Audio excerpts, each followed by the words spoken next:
Today at 1, Israel's Security Cabinet is meeting to approve the Gaza ceasefire and hostage release deal agreed with Hamas. If everything is finalised, fighting in Gaza will pause and the first hostages are expected to be released as early as Sunday. Also on the programme, the man who murdered schoolboy Jimmy Mizzen has been recalled to prison. The probation service says he'd been shamelessly boasting about his crime. A BBC investigation finds the deaths of 56 babies and 2 mothers at services run by Leeds teaching hospitals may have been preventable. A national embarrassment, the damning verdict on the state of local roads in England riddled with potholes. Roman secrets revealed in Pompeii, a first look at a bathhouse buried under volcanic rock for almost 2,000 years. And coming up on BBC News, we will have the latest from the Australian Open as Jacob Fernley has been knocked out of the tournament by second seed Alexander Zverev in straight sets.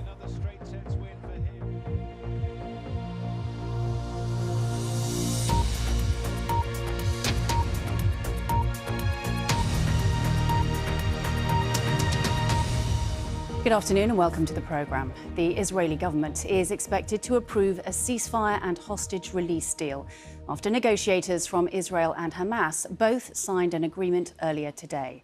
The deal, which would come into effect on Sunday, would see a pause in fighting in Gaza and allow for the release of about 30 Israeli hostages in exchange for hundreds of Palestinians being detained by Israel. Our correspondent John Donnison has the latest. The ceasefire may be coming, but the war's not over yet. Overnight, Israel continued to pound Gaza. This morning, Palestinians were again burying the dead. More than 100 have been killed in Israeli strikes, including at least 20 children, since the deal was announced on Wednesday. This tent encampment in southern Gaza among the areas hit. We ask God for the truce to be implemented because the people are really tired of a life of death, a life of killing and a life of destruction. Life has become an unbearable hell. The first phase of the ceasefire deal would see 33 hostages exchanged for Palestinian prisoners in Israeli jails. In Israel, the deal has divided opinion. Last night in Jerusalem, right-wing demonstrators again took to the streets, urging the government to reject it and continue the war until Hamas is completely wiped out. But elsewhere in the city, more protests calling for the deal to be approved. This protest is about ending the war and getting to an agreement and bringing back all the hostages and all the citizens in Gaza to their homes and basically trying to lead to peace in this land between the river and the sea. But after 15 months of war, which has left Gaza in ruins, the Israeli government is expected to approve the deal today after last-minute disputes with Hamas were overcome, with a truce coming into force on Sunday. Well, John Donnison joins us now from Jerusalem. And John, Israel's Security Cabinet has been meeting today. Bring us right up to date with the latest.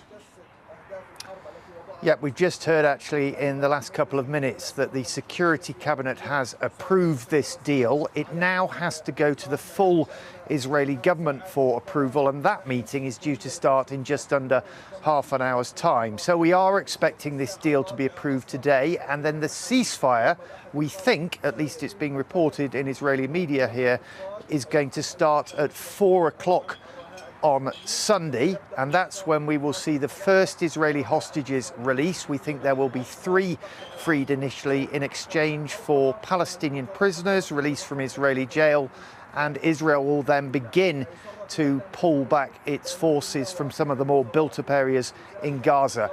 This first phase of the deal is going to last for 6 weeks. We should see 33 Israeli hostages released in total. But I should stress there are more negotiations to come. The second phase of the deal due after six weeks. That's going to be long, hard, more difficult negotiations. John Donnison in Jerusalem. Thank you. A man who served 14 years in jail for the murder of schoolboy Jimmy Mizzen, who was killed in 2008 in South London, has been recalled to prison for breaching his licence conditions. The probation service has said that Jimmy's family deserve better than to see their son's murderer shamelessly boasting about his violent crime, following claims that Jake Fahy has been producing drill music referencing his victim. Here's our correspondent, Aruna Iyengar. In 2009, Jake Fahy was jailed for life with a minimum term of 14 years for the murder of Jimmy Mizzen. He was released on licence in June 2023. Today, he's back in prison for breaching the terms of his conditions. Earlier this week, The Sun revealed that Jake Fahy has been releasing rap music under the stage name 10. In music videos, he's been concealing his identity, and some tracks appear to reference Jimmy Mizzen's death, with disturbing lyrics about violence and bloodshed. The probation service says, "Our thoughts are with Jimmy Mizzen's family, who deserve better than to see their son's murderer shamelessly boasting about his violent crime." It adds that all offenders released on licence are subject to strict conditions. As this case shows, we will recall them to prison if they break the rules. Jimmy Mizzen was a popular, fun-loving boy. Just after his 16th birthday in 2008, he was attacked and killed in a bakery in South London. Jake Fahy threw a large glass dish at Jimmy, which severed an artery in his neck. The teenager bled to death. It's promoting violence, and I think that needs to be looked at more than anything. The fact that it's probably about our beautiful boy as well is even more so. So a few answers as to why this is allowed. And if we go back to Jake and what he's been doing, I think he's a coward. To be able to play his music with a balaclava on and not show his face, that shows to me that he's a bit of a coward. But also, what I don't want to do by this being on the news now is to make him into some kind of celebrity either. The BBC has come under pressure after featuring Fahy's music on One Extra. A BBC spokesman said this individual does not feature on any BBC playlists. One Extra has no further plans to play his music. We in no way condone his actions. The Prime Minister has said he's deeply concerned at the situation and the significant additional stress that this will have caused Jimmy Mizzen's family. Aruna Iyengar, BBC News. Well, we can speak now to our political correspondent, Tom Simons, who's in Westminster. And Tom, there has been more reaction from Downing Street in response to the recall this morning. That's right. I mean, just to be clear, these are comments by the Prime Minister's official spokesperson. We lobby journalists get a briefing every morning from Number 10. I've just come from it. This was in response to a number of questions he was asked about the events of the day. But he was asked about this recall to prison and about the story generally. And the Prime Minister's official spokesperson said that Keir Starmer was extremely troubled by this. He said that the Prime Minister thinks the BBC needs to answer some questions pretty urgently. The spokesperson said that he had seen this morning that the individual involved had been returned to custody and that his release will be a matter for an independent parole board. He went on to say that the Prime Minister's thoughts were with Jimmy Mizzen's family, saying that they deserve better than to see their son's murderer shamelessly boasting about his violent crime. And the Prime Minister's spokesperson also points out that all offenders released on licence, so they've served part of their sentence in prison, they serve the rest of it in the community on licence with strict rules should they strict penalties should they breach that licence.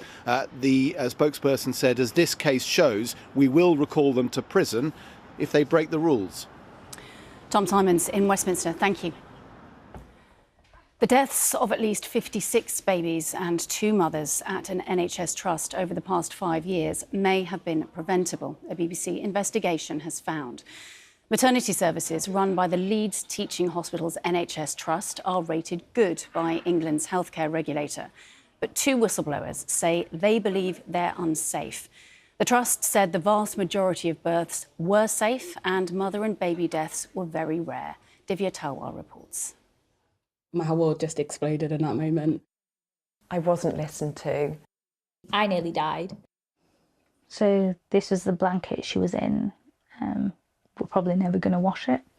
When Amarjeet was 32 weeks pregnant, she went to Leeds General Infirmary's maternity unit with severe abdominal pain twice within 24 hours. Both times, she says she was told she had ligament pain. Days later, Amarjeet needed emergency surgery. A massive internal bleed was found. She survived, but her daughter, Assis, was stillborn last January. We see families with newborn babies. It's like, you know, we're missing out on this. I don't want to be here.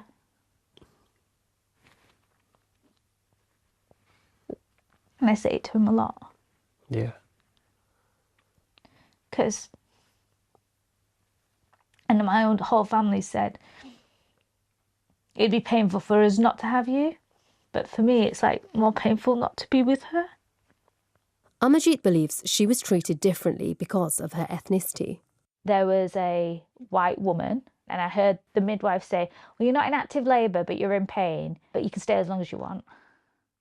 And the only difference between me and her was the colour of my skin.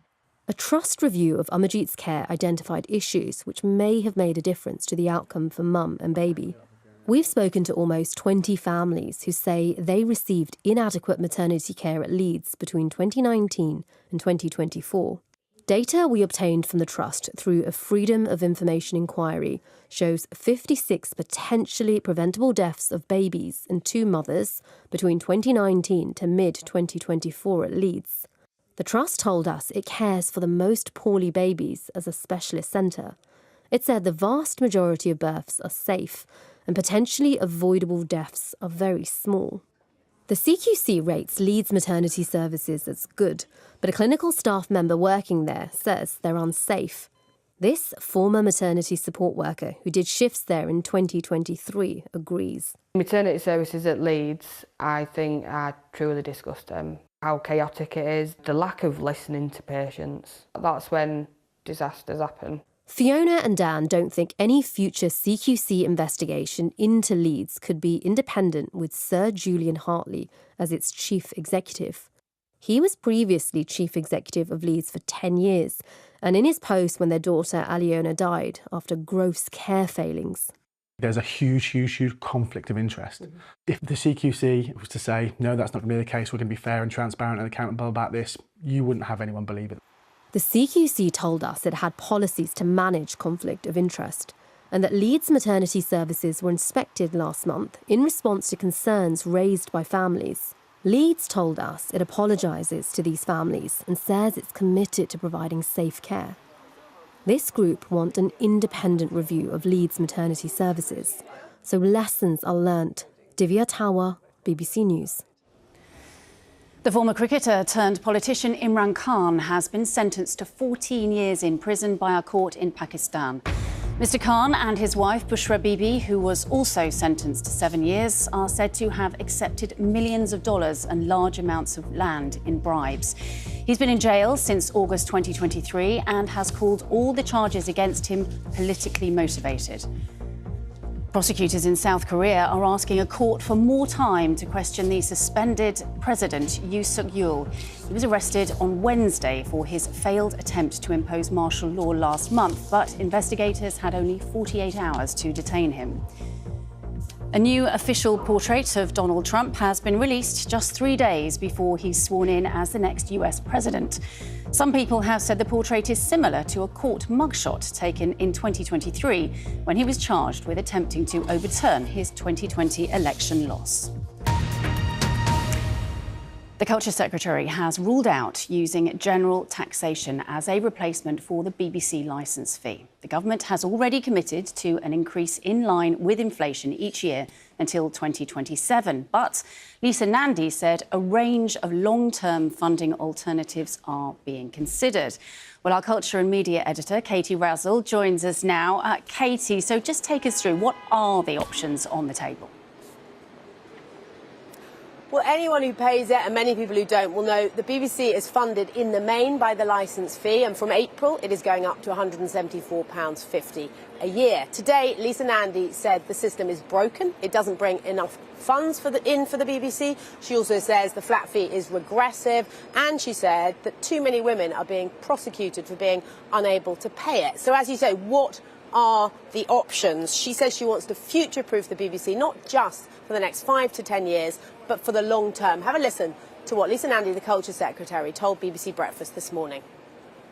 There's a whole range of alternatives and we haven't committed to any of them. I think the one that has been speculated about is general taxation. That's not something that we're considering, not least because we want to make sure that we protect the BBC from the sort of political interference that we saw under the last government. It's important that we have free and fair broadcasting in this country that is able to hold the government to account. And so general taxation is not something that we're considering. She's saying the BBC plays an important role in our national life, but she's ruling out taxation, as you heard, to fund it. Under the Conservatives, other options were mooted. For example, the subscription service. People were saying in the era of Disney Plus and Netflix that the licence fee was outdated and they should bring in a subscription service and perhaps use a government grant to fund less commercial programming. Now, that involves everybody getting their TV online, and so far we're not at that stage. Another option is advertising, putting adverts on the BBC, but I think other public service broadcasters like ITV and Channel 4 will be upset by that. It's been reported that Lisa Nandy also wants mutualisation, a stake for all of the public. What is clear is change is coming. The BBC is launching a big public engagement exercise to get the public talking about how to fund the BBC, and the decision has to be made by 2027. Our culture and media editor, Katie Razzle, thank you. The time is 16 minutes past 1. Our top story this afternoon. Israel's Security Cabinet has approved the Gaza ceasefire and hostage release deal with Hamas. It could now be finalised as early as this afternoon. And a once-in-a-century find has been unearthed in the ancient city of Pompeii. Coming up on BBC News, Erling Haaland extends his stay at Manchester City, signing a 9.5-year deal to stay at the club, and has his sights set on Alan Shearer's Premier League goal-scoring record.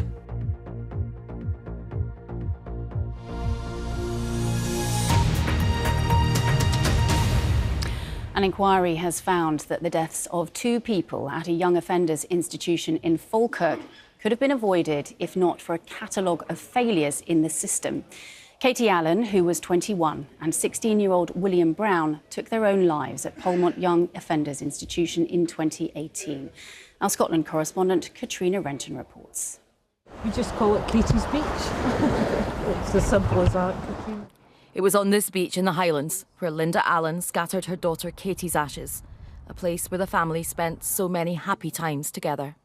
This place sums her up. I think that's why it's so close to my heart. She was wild as a heather. She was a free spirit. She was adventurous. She was clever. She was caring.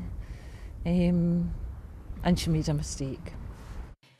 Katie had been drink driving and injured a 15-year-old boy. She was sent to Polmont in March 2018. The inquiry heard she was repeatedly bullied and threatened while in jail. Around 3 months later, she was found dead in her cell.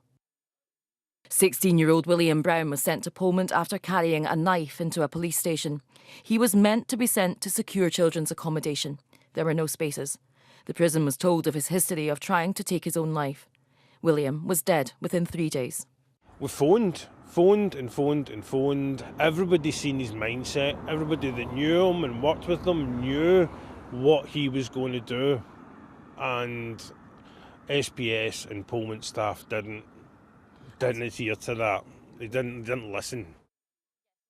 Today, a fatal accident inquiry concluded Katie and William's deaths could have been prevented had reasonable precautions been taken. Sheriff Simon Collins KC found there were systemic failures with the Scottish Prison Service and healthcare in Polmont. Of William, he said almost all of those who interacted with him were at fault to some extent. He made 25 recommendations, including for the prison service to take definite and practical steps to make cells safer. He criticised the failure to do this in the period since Katie and William's death. The family's lawyer gave their reaction. As for the Scottish Prison Service, former prison governors, senior management at Polmont, the Forth Valley Health Board, as well as the Scottish Government, First Ministers, former First Ministers and successive Justice Ministers, you should all hang your heads in shame. You are complicit in the deaths that continue to take place. The Scottish Prison Service and NHS Forth Valley have both apologised for the failures highlighted in the report. They and the Scottish Government are now carefully considering the recommendations.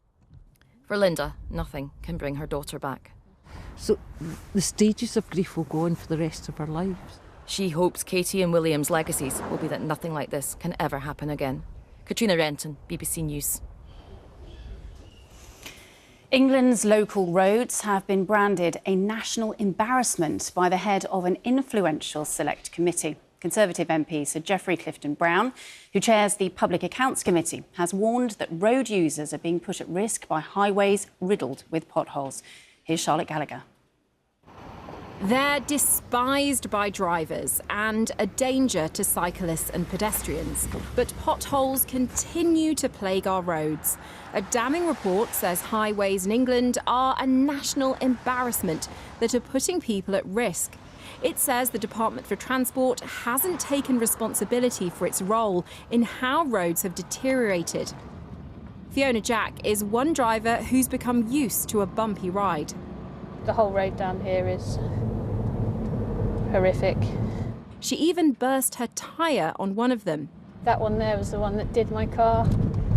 And then you've got all these extra ones. And for cyclist Becky Hamilton, the cost of hitting a pothole was more than financial. It was just like the equivalent of hitting a curb, smack, and I just thought, this is it. This is my time. I was heading towards the oncoming car on my helmet, just towards this oncoming car, which managed to swerve to avoid me, so I was very lucky. The RAC says there are at least 1 million potholes on UK roads, with 6 potholes per mile on council-maintained roads in England and Wales. Pothole-related breakdowns also jumped by 17% in the final 3 months of 2024, with more than 4,700 drivers needing help. And if your car gets damaged by one, it'll cost an average of £460 to get it fixed. The politician behind this new report says we don't even know the sheer scale of the pothole problem. This is part of what we're asking for, is the government to really get a handle on this problem through proper data, through proper scanning of our roads. There's modern machines that you can drive along roads and scan, which will give you a precise readout of what the condition is of every road. So once they've got on top of the data, they then can make up their minds with a proper policy of how much they're going to fund the whole problem to get on top of it in the timescale that really the shortest possible timescale. The Department for Transport says it's investing a record £1.6 billion for the coming year to help local authorities fix up to 7 million more potholes, adding that it's committed to multi-year funding settlements to enable councils to better maintain their roadworks and avoid potholes forming in the first place. For drivers like Fiona, that can't happen soon enough. Charlotte Gallagher, BBC News. Dame Joan Plowright, one of Britain's most acclaimed stage and screen stars and the widow of Sir Laurence Olivier, has died at the age of 95. In a statement, her family said she'd passed away peacefully and described her as a loving and deeply inclusive human being. Guy Lambert looks back at her life. Why should I let it get me? What's the use of despair? Joan Plowright opposite Sir Laurence Olivier in The Entertainer. It was 1960. He was England's greatest actor. She was playing his daughter. What would you say to a man of my age marrying a girl of about your age? Oh, Dad. But despite the age difference, they fell in love. And within a year, they were married. I was 22 years younger. I didn't ever think about the age difference. I really, when you fall so hopelessly in love, you don't. A grammar school girl from Lincolnshire, Joan Plowright cut her acting teeth at Bristol's Old Vic, then joined London's Royal Court Theatre. On stage, she was dazzling. What though I was educated in the country, I know very well that women of fashion in London are accountable to nobody after they are married. The relationship with Olivier ended her first marriage and caused headlines when he divorced the glamorous Vivien Leigh. Well, now, how about your private life, if one may inquire? No, one may not inquire. One may not inquire. It's years since I cared for anyone. Joan Plowright starred with her husband in Uncle Vanya. Do you care for no one at all? But she largely avoided appearing at the National Theatre, which was run by Olivier. No. And she didn't want any special favours. Some people are going to think she's not really right for this part, and she's only got it because her husband's the director. And that kind of niggles at the back of your mind for quite a bit. Is he here? They were together for 30 years. Not yet. Though while he was alive, her career took second stage. And you grasp at happiness in snatches and little pieces and then lose it as I do. The perfect English gentleman. Some of her best work came later. Just what your father wanted. In films like Tea with Mussolini in the 90s. I'm tired of the dead. And Enchanted April. I want the living. In which she won an Oscar nomination for her performance as an elderly woman, rejuvenated by the tranquil beauty of A Holiday in Italy. Dame Joan retired from acting in 2014 after losing her sight. She will be remembered for falling in love with Olivier and as one of Britain's finest actors. Dame Joan Plowright, who's died at the age of 95. Police investigating the disappearance of two sisters in Aberdeen say they visited the bridge where they were last seen the day before they went missing. Eliza and Henrietta Husty, both 32 and originally from Hungary, were last seen at Victoria Bridge over the River Dee in the early hours of Tuesday last week. Now investigators have released CCTV which shows them near the same spot around 12 hours earlier. They're appealing for anyone who saw them to get in touch. Strict rules on mortgage lending could be loosened to allow more people to borrow for a home and help to boost the economy. In a letter to be published later, the Financial Conduct Authority is expected to say it'll look at ways to simplify rules brought in following the 2008 financial crisis. SpaceX's upgraded Starship rocket exploded minutes into its latest test flight. Officials at Elon Musk's firm said the upper stage of the craft was lost after engine problems developed, but the giant reusable booster stage was retrieved successfully by the launch pad's robotic arms. Aircraft in the Gulf of Mexico area were diverted away from the area to avoid falling debris. This footage was filmed by a family on holiday in the Turks and Caicos Islands. British interest in the men's singles of the Australian Open hangs in the balance at the third round stage. Earlier, Jacob Fernley was beaten by second seed Alexander Zverev. And in the past hour, British number one Jack Draper has taken home favourite Alexander Vukic to a fifth set, as Andy Swiss reports. As the sun set over Melbourne, could Britain's big hope keep his cool? On paper, Jack Draper began as favourite against Alexander Vukic, and as he dazzled his way to the first set, so good, you could see why. But as an Australian, Vukic had the fans on his side, and he set about cranking up the volume, levelling things up before Draper's frustration boiled over. He smashed his racket, Vukic smashed an ace, and the Australian led 2-1 to the crowd's deafening delight.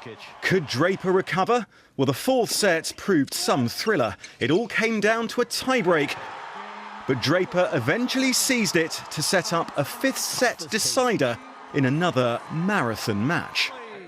Earlier, Jacob Fernley had been hoping to continue his remarkable rise. Just a year ago, he wasn't even in the world's top 500. Now here he was giving second seed Alexander Zverev the runaround.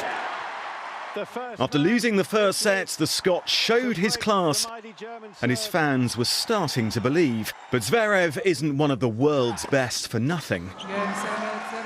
Victory for the German and the end of Fernley's run. But on this form, we certainly haven't seen the last of him. Andy Swiss, BBC News.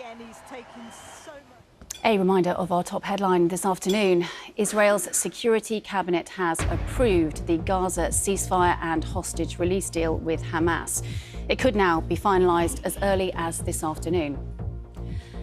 And does having calories on menus have an impact on what we choose to eat? According to experts, it does. Now, we'll have a full weather forecast in the next half hour, but it's time now for a quick look with Helen. Helen, over to you. Sarah, thanks. Really quiet weather picture at the moment, but a beautiful sunrise here in Northern Ireland this morning. And we've had some interesting cloud formations as well, taken across northern England and Scotland. Lenticular cloud. They look a little bit like flying saucers, and it's all because of the atmospheric setup. We've got high pressure, which is like a lid on the atmosphere. So as the air rises over the mountains, it's forced down by that lid, and we get atmospheric waves forming, or mountain waves, and therefore these interesting cloud formations. And you know, high pressure is going to stay with us through the weekend, so we may yet see more. Full forecast in half an hour. Thanks, Helen. Now, archaeologists have unearthed what's being called a once-in-a-century find in the ancient Roman city of Pompeii. Lying beneath metres of volcanic rock, a huge spa-like bathhouse has been discovered during a major 2-year excavation. Our science editor, Rebecca Morell, has been given exclusive access to the site. It's been hidden for 2,000 years. Now, a once-in-a-century discovery emerges. The grandest of spaces, with a perfectly preserved plunge pool where up to 30 people could bathe. It's the centrepiece of a sumptuous bath complex in a private residence. For a private house, it's actually enormous. It's, I think, the biggest found here in Pompeii in a private home. Think in the hot summers, your feet in the water and chatting with your friends, maybe a cup of wine. The bath complexes always have something very intimate. These spaces that really are part of the Pompeii effect. You go there and you can really imagine being there 5 minutes ago or 2,000 years ago. Looming over the site, Mount Vesuvius. Its volcanic eruption buried the ancient city. This is Pompeii's biggest excavation in a generation. It's been followed over 2 years by a documentary team, the discoveries helping us to imagine Roman life. There's a set sequence of rooms in the bathhouse, and you'd start in here, the hot room. You'd take a dip, first of all, and this floor is actually a suspended floor, allowing hot air to flow underneath. And you can see in the wall there's a cavity where warmth would circulate. Next up, you have the warm room where oil would be rubbed into your skin and then scraped off using a special instrument called a strigil. Then come with me through this narrow doorway and emerge into a changing room. You'd sit down on one of these benches where you'd remove your sandals. Then you would cross this mosaic floor, which is dotted with marble from across the Roman Empire, before you emerge into the extraordinary cold room where you'd take a plunge. An entire block has now been unearthed. At the front is a bakery and laundry. At the back, the grand residence, with a banqueting hall known as the Black Room, as well as the bath complex. Close by, in a smaller room, a stark discovery was made. The remains of a woman aged between 35 and 50 were found lying on the edge of a bed, and a younger man in his teens or early 20s was discovered close to a doorway. I think they thought they were safe in this room. They'd evidently been here for about 18 hours already, and they'd barricaded themselves in. They'd closed the window, the doors. So the pyroclastic flow had come from Vesuvius along the street just outside this room and had caused this wall to collapse, and that had basically crushed him to death. So in fact, she was still alive while he was dying. And then this room filled with the rest of the pyroclastic flow, and that's how she died. The young man's bones show wear and tear, suggesting he was of lower status, perhaps even a slave. The woman, though, is in good condition, and valuable items found with her suggest she was higher up in society. And you've got the items here. These are now kept in Pompeii's vault. Wow, they are spectacular. Gold coins still gleaming, and gold and natural pearl earrings, and intricately etched gemstones, one showing the god Mercury. What emotion does it provoke when you find personal objects like this? It was a great emotion because when we found this kind of object, the distance from ancient times and modern times disappears. And we can touch a small piece of the life of these people. Also in the room with the skeletons, there was a marble table with an assortment of pots, jugs and bowls, and an unusual lamp. The handle has the shape of a moon. The moon is something that ancient Roman were used to give to ladies to protect the fertility, to protect the feminine. The excavation here is now coming to an end. But even in its final weeks, traces of these lost Roman lives continue to emerge from the volcanic ash. Yes, it is just such an astonishing discovery here. And let me show you a couple of features. Now, you have this little pipe down here, which is made from lead. And this is where cold water would have flown into the plunge pool. It would have taken water off of the street. Very few houses had access to running water, let alone their own bath complex. So the person who owned this must have been super rich, the wealthiest of the wealthy. Now, there's another little feature here which I just love. It's this pot here teetering on the side of the pool. And this is exactly as it was left 2,000 years ago when Mount Vesuvius erupted. It's exactly as the archaeologists found it. Now, it's important to remember that not just any old person could use this bathhouse. It is in a private house. It's not a public bathhouse, so it would have been invitation only. And this place is just so evocative. It's almost like you can hear the tinkling of the water, the splashing, you know, the Romans chatting about the business of the day. You almost expect someone to sort of waft past these columns behind us on their way down to the pool. Rebecca, it's absolutely fascinating, and what an extraordinary glimpse into life in Pompeii, 2,000 years ago? Yes, I mean, it's a fantastic place here, and the excavations here are continuing for another few weeks. And just behind these walls here, you know, they're still finding new things. They're looking at new rooms, new discoveries coming out of it. But the problem is, once you expose this stuff, it's been perfectly preserved beneath volcanic ash and dust for 2,000 years. It's exposed to the elements, so you have to conserve it. So after the excavation here is finished, that's really going to be the next job here, to make sure that everything here is safe. But after that, it will be open to the public. So, you know, people can come and have a look at this amazing place for themselves. Our science editor, Rebecca Morrell in Pompeii. Thank you. And you can see more on the excavation in Pompeii, the new dig, House of Treasures, on Monday at 9 p.m. on BBC Two or on the iPlayer. Still to come on today's programme, the exotic frogs, lizards, snakes and insects being transported around the world, hiding in cut flowers and potted plants. But now it's time to join our colleagues with the news where you are.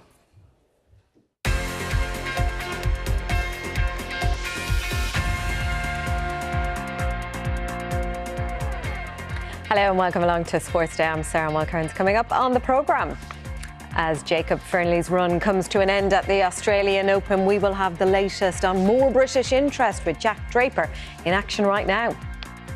A heavy defeat in Hobart leaves England's Ashes hopes hanging by a thread. And a long-term commitment to City. Haaland signs a new 9.5-year deal to keep him in Manchester.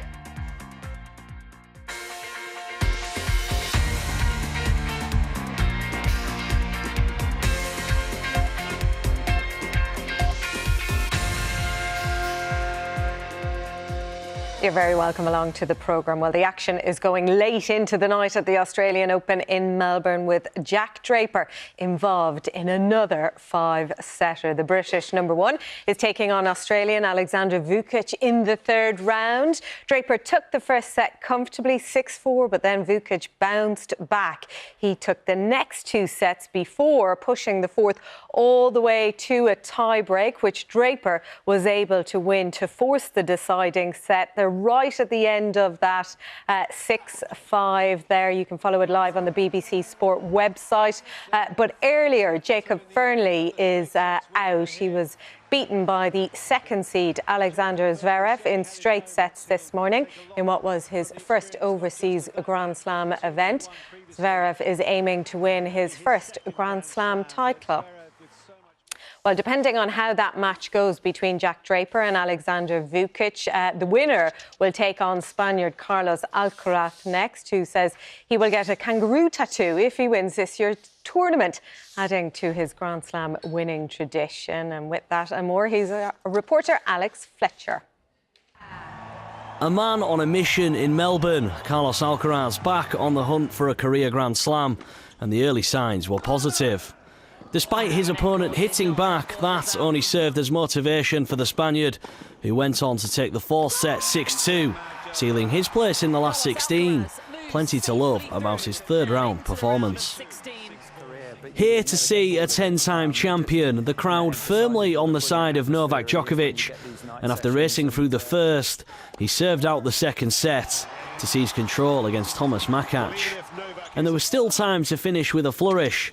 Straight set simplicity for the Serbian, his place in the next round secured. A semi-finalist last year, Coco Gauff hoping to go one better this time around. Taking the first set 6-4, she soon had a break in the second. But she strikes again. And was able to make the most of it. She'll face Belinda Bencic in the last 16.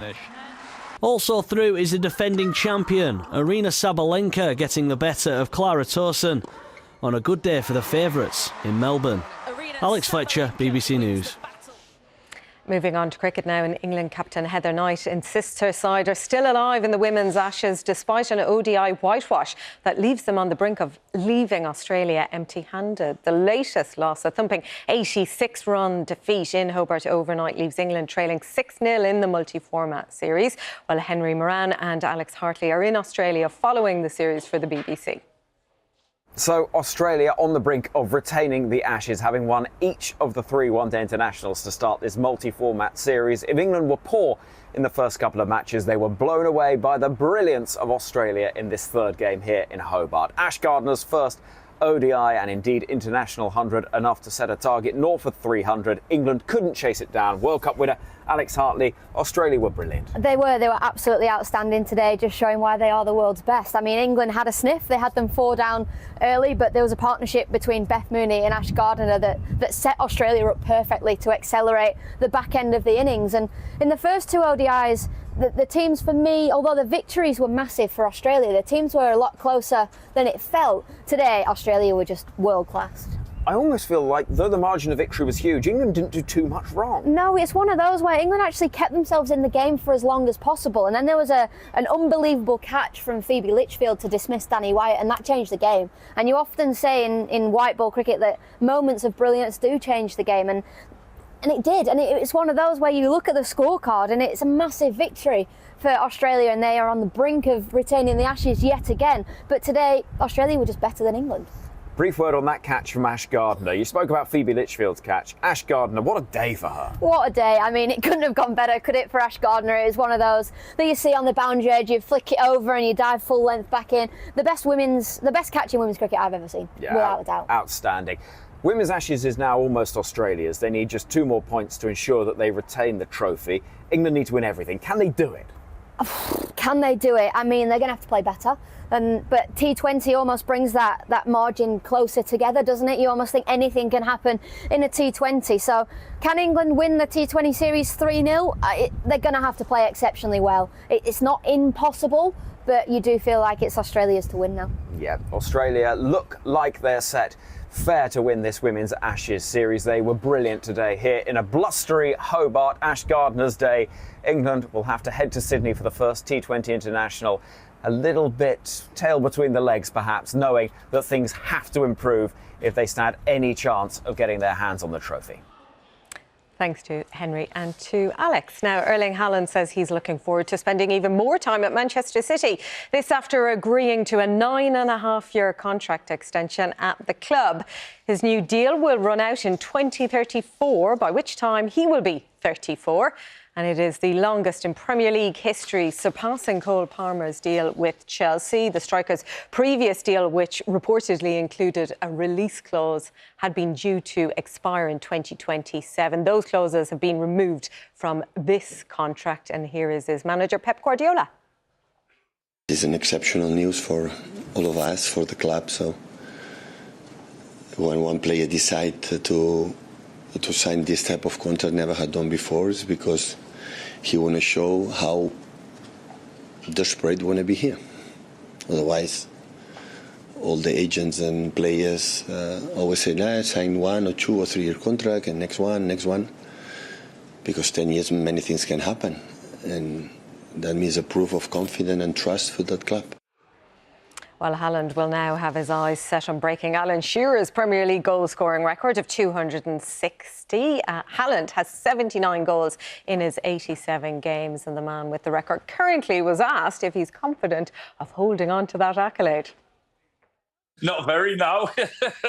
If he stays for that long, then there's no doubt he'll break the record. It might be someone else's by then, because it might be, I don't know, Harry Kane's or Mo Salah's or Alexander Isak for that matter. But there's no doubt that and it's a big if, because it's such a long contract and it takes him to 34 years of age, I think. Then, yeah, if he does all of those things, then there's no doubt he should have the Premier League record goal scoring wise. Renée Slegers says she wants to deliver something beautiful and win trophies. After being confirmed as the permanent head coach of Arsenal Women, Slegers took over the role on an interim basis following the departure of previous boss Jonas Ardeval in October. She has overseen an unbeaten run of 10 wins and 1 draw in all competitions since. She also represented Arsenal as a player and joined the club as an assistant coach in 2023. Now, the 4th round of the Scottish Cup gets underway tonight as Hearts travel to Brecon City. It's non-league against Premiership. Brecon City used to have league status but are now in the Highland Lowland League, so Hearts hoping to avoid an upset. We're under no illusions of the task that's in front of us. They're probably, well, they're better than the standard that they're playing at. If you only lose 1 game all season at this stage, it probably suggests that. We know that we've got a difficult task. And I say we've got to concentrate on making sure our mentality is right, our attitude is right, and we go there to give our best. Anthony Watson says his overarching feeling is of pride after announcing his retirement from rugby union on medical grounds because of a back injury. The former England man, who was capped 56 times by his country, made the last appearance of his career in December for Leicester Tigers, where he played just 7 times over the past 2 seasons because of a multitude of injuries. Now, just before we go, time to update you on that enthralling 5-set match between Jack Draper, the British #1, and Alexander Vukic, the Australian. They're into the 5th set. It's gone all the way to a tiebreak. Draper is leading 4-3 in that 10-point tiebreak. And you can follow it live right now on the BBC Sport website, where you can also get all the latest sports news. It's bye from me.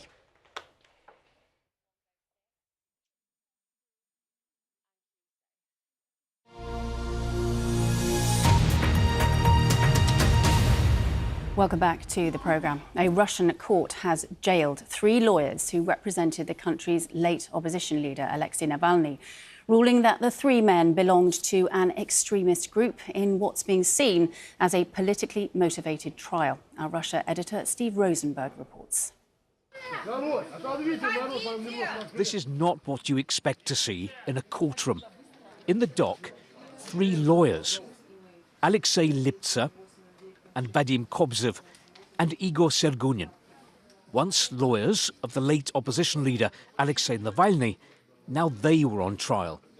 The verdict, guilty on extremism charges. The sentence, prison terms of between 3.5 and 5.5 years for passing on messages from Mr. Navalny when he was in jail.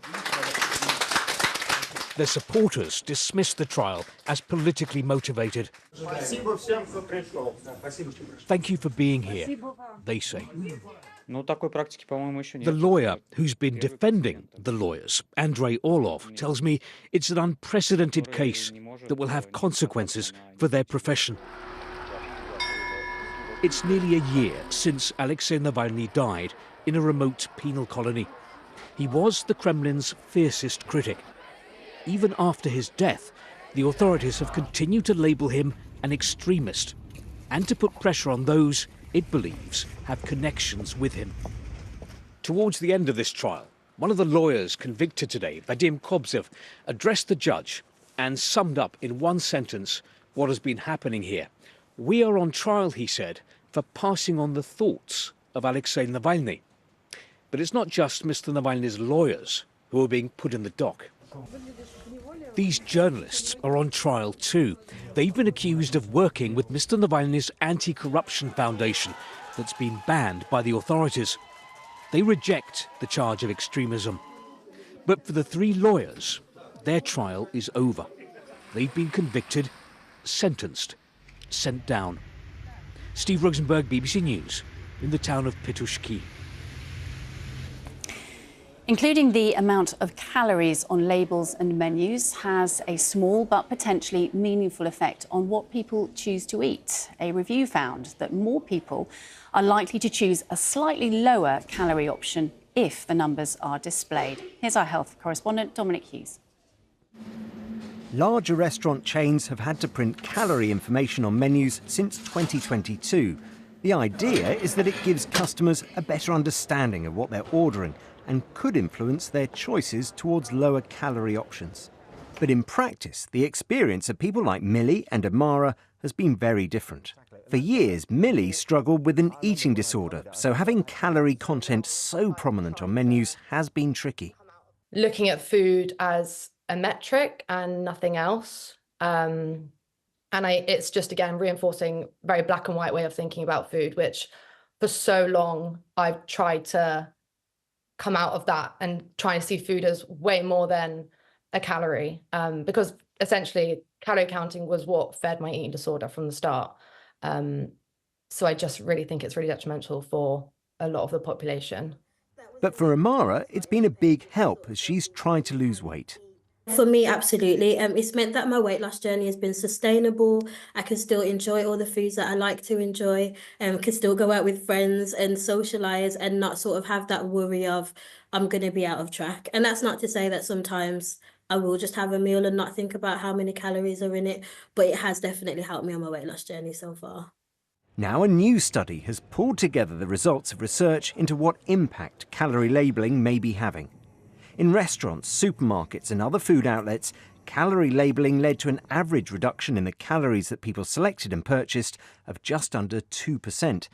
That amounts to just 11 calories in a 600-calorie meal and is the equivalent of around 2 almonds. That doesn't sound like much, but experts say that over time, small changes can have a big impact on weight gain. No, it's not a quick fix. We think the effect's real, but it's modest. It's not a silver bullet. The kinds of small daily changes in the amount people select and consume can have meaningful effects if sustained in the long term. I think that's the key thing. This isn't a one-off intervention. Its effects will be seen over time, over many products, over large populations, and that's the way we should view it. This study only went as far as 2021, so before the changes in the UK were introduced. Researchers say more work is needed to gauge the true impact of calorie information, but that even small reductions in the number of calories we consume can have a significant effect.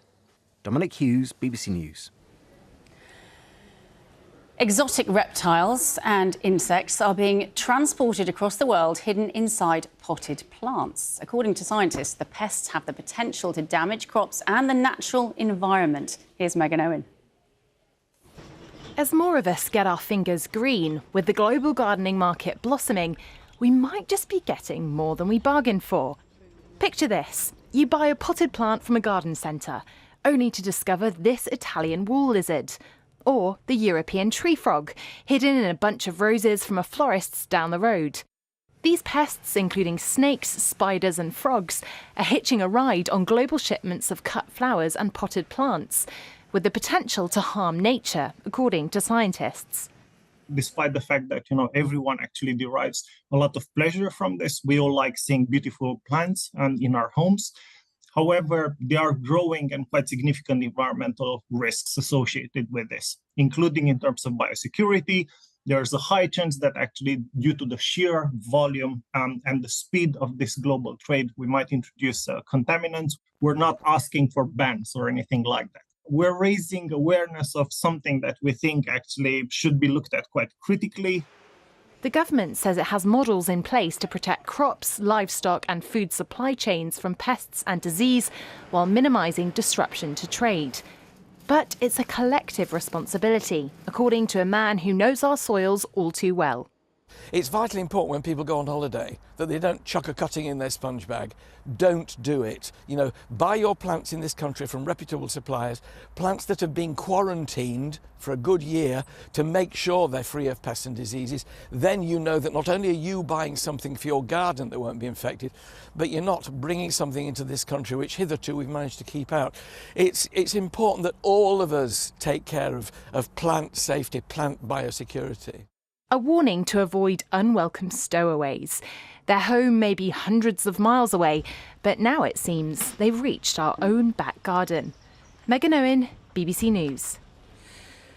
Yeah, not sure what those exotic stowaways would make of the British climate, but let's find out what's happening over the next few days with Helen. Hello to you, Helen. Hello, Sarah. Well, it's turning colder this weekend, notably, and particularly for England and Wales, with a little bit of fog around, but it should stay dry because of this area of high pressure. The change to the colder weather is because of our wind direction. Around a high pressure, it circulates clockwise. So we've got that cold air here across many parts of mainland Europe, and that's just going to slowly rotate around to our shores underneath the cloud. And there's a lot of that here today, as you can see. Some holes across the northeast of England, eastern Scotland as well, where we've seen temperatures at 12 or 13. But we've got a weak weather front further north and west. The wind's easing a little across the Northern Isles now, but it will pick up for the west later on, but push our weather front out the way. So there will be a little bit of brightness or sunshine around throughout the rest of the day, but basically what you have now is probably what you'll keep the rest of daylight. And it's not especially warm. I've mentioned 12 or 13 in parts of Scotland, Northern Ireland too, but actually across England and Wales, we're struggling between 6 and 9 degrees Celsius, and it's going to get colder into the weekend as well. So that process starts overnight tonight. We keep all the cloud. There will be some thinning in that cloud. It's already just a thin layer anyway, so that allows our temperatures to drop. We're starting to change our wind direction slightly, picking it up in the west, which avoids the frost, but there could be a little bit in the glens of Scotland. It does push our weather front out the way. But as we go into Saturday, possibly 1 or 2 fog patches, particularly over the hills, but elsewhere it should clear. There's a bit more of a breeze from the south.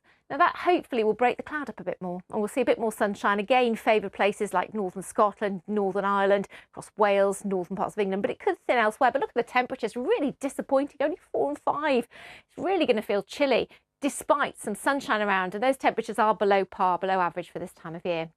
I think on Saturday night into Sunday, again with that thin cloud and the breaks, we will see more frost once again, and it'll be cooler still across Scotland and Northern Ireland, but subtle changes on Sunday. I think we'll get a little bit more fog under this area of high pressure, and then we've got our weather front starting to move in from the west, so a change, or a slight one anyway. So we could have a bit more fog around, some dense fog around Sunday morning, perhaps just generally a bit more cloud, and for Northern Ireland and Western Scotland later, some rain, but that doesn't amount to a great deal as it pushes eastwards then into Monday.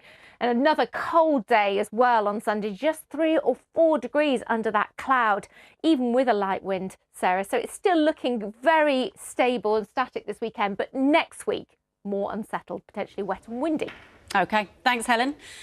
That's all from today's BBC News at 1. Goodbye from me and the team.